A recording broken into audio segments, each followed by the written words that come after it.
1 तारीख थी। पति अपनी सैलरी लेकर शाम को थका हुआ घर आया। पत्नी इसी इंतजार में थी कि कब पति आएगा। पत्नी ने उसके आते ही उसे गर्मा गर्म चाय पिलाई और पूछा कि सैलरी आ गई होगी आपकी आज तो। पति मुस्कुराहट के साथ बोला कि हाँ, और इस महीने ओवर टाइम का 12,000 रुपए बोनस भी मिला है। पत्नी की खुशी का ठिकाना नहीं रहा। पत्नी मीठी आवाज में बोली, क्या हम इस रविवार को शॉपिंग कराए? तो पति बोला कि ठीक है, लेकिन सिर्फ एक शर्त पर, कि यदि तुम हफ्ते में कम से कम 1 बार मेरी मां से फोन पर बात कर उनका हाल पूछोगी तो। पत्नी ने दबी आवाज में हाँ कर दी। पति सिर्फ यह चाहता था कि उसकी मां और उसकी पत्नी के बीच जो भी अनबन है वह दूर हो जाए। ठीक 2 मिनट बाद पति के मोबाइल पर मां का फोन आया। उधर से मां बोली, कैसे हो बेटा? बेटा बोला, मां मैं ठीक हूं। मां ने सबका हालचाल पूछा तो पत्नी इधर मुंह बनाकर मन में सोच रही थी कि 1 तारीख है, अभी सैलरी आई है, इसलिए फोन करके पैसे मंगवाना चाहती है, लेकिन मैं 1 पैसा भी नहीं देने दूंगी इस बार तो। उधर मां बोली, बेटा थोड़ी मदद चाहिए। तो बेटा बोला, बोलिए मां, क्या हुआ मां? बोली, बेटा इस महीने 5,000 रुपए मिल सकते हैं क्या? पति हर काम अपनी पत्नी से पूछकर ही करता था। उसने ये बात अपनी पत्नी से पूछी तो पत्नी बोली कि बोल दो कि अभी सैलरी नहीं आई है। बेटे ने मां से कहा कि मां अभी सैलरी आने में टाइम है। मां बोली, बेटा कैसे भी करके भिजवा दो प्लीज, हॉस्पिटल में इलाज के लिए चाहिए। पति ने यह बात पत्नी से दोहराई। पत्नी बोली, मां से बोल दो कि सरकारी हॉस्पिटल में इलाज करवा ले। पति ने मां को यही सलाह दी तो मां बोली, बेटा उधर इलाज सही से नहीं होता और वह ध्यान भी नहीं रखते।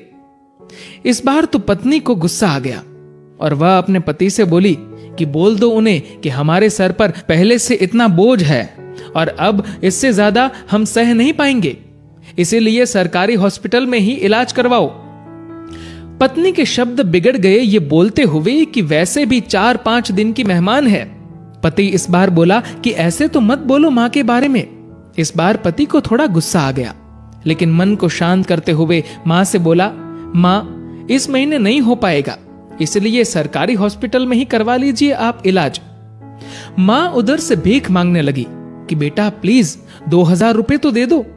तो पति आंखों में आंसू के साथ पत्नी से बोला कि कम से कम 2,000 रुपए तो देने दो। पत्नी गुस्से में थी, लेकिन जैसे तैसे मान गई और बोली कि ठीक है, बोल दो कि 2,000 रुपए भिजवा देंगे कल। तो इधर पति बोला, सासू मां आपको कल 2,000 रुपए भिजवा दूंगा। पति के मुंह से इस बार मां की जगह सासू मां सुनते ही पत्नी को चक्कर आने लग गई, जुबान लड़खड़ाने लगी, पसीना छूट गया और पति से पूछा कि क्या ये मेरी मां का फोन आया है? पति बोला, हां तुम्हारी मां का ही फोन है।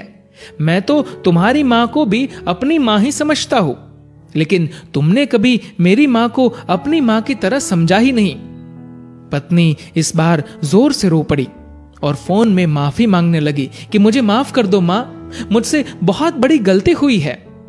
तो उधर से मां बोली, बेटी यदि सिर्फ एक मां का दिल दुखाया होता तो माफ कर देती, लेकिन तुमने तो आज एक नहीं बल्कि 2 मां का दिल दुखाया है। यदि आज मैं तुम्हें माफ भी कर दूं तो भी ऊपर वाला तुम्हें माफ नहीं करेगा। दोस्तों, ऐसा माना जाता है कि अगर ऊपर वाला भी मां का कर्ज चुकाने आ जाए तो वो भी कंगाल हो जाए। एक मां खुद मौत के मुंह में जाकर जिंदगी को जन्म देती है। उस मां का सम्मान करे। मां तो मां होती है, उसको मरने से पहले जीते जी ना मारे। दोस्तों, इस कहानी को लेकर आपकी क्या राय है नीचे कमेंट करके जरूर बताएगा। और दोस्तों, अगर आपको ये वीडियो अच्छा लगा हो तो इस वीडियो को लाइक करेगा और ज्यादा से ज्यादा लोगों तक शेयर करेगा। और दोस्तों, ऐसे ही और भी इंस्पिरेशनल वीडियोस के लिए सब्सक्राइब करें हमारे यूट्यूब चैनल को और फेसबुक पर फॉलो करें हमारे पेज को। धन्यवाद।